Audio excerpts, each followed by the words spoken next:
আসসালামু আলাইকুম ওয়া রাহমাতুল্লাহ।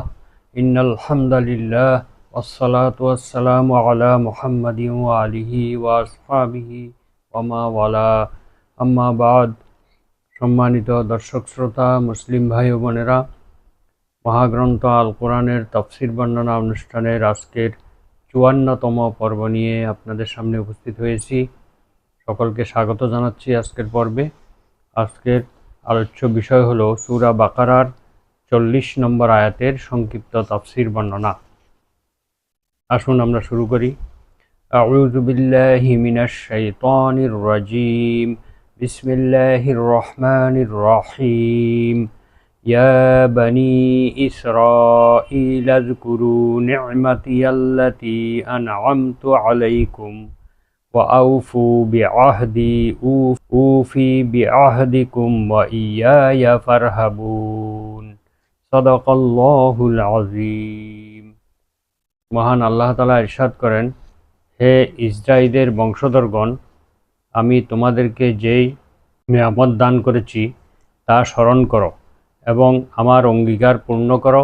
আমিও তোমাদের প্রতি কৃত অঙ্গীকার পূর্ণ করব এবং তোমরা শুধু আমাকেই ভয় করে চলবে।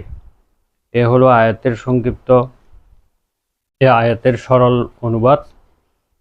এখন আমরা সংক্ষিপ্ত ব্যাখ্যা করব। আল্লাহ তাআলা বলেন, ইয়া বনি ইসরাঈল, অর্থাৎ ইয়া শব্দের অর্থ হলো হে। এটি হলো আহ্বান সূচক অব্যয়পদ। এটা ওয়ার্ড অফ অ্যাড্রেস, অর্থাৎ আহ্বানের শব্দ। বানি অর্থ হলো বংশধরগণ।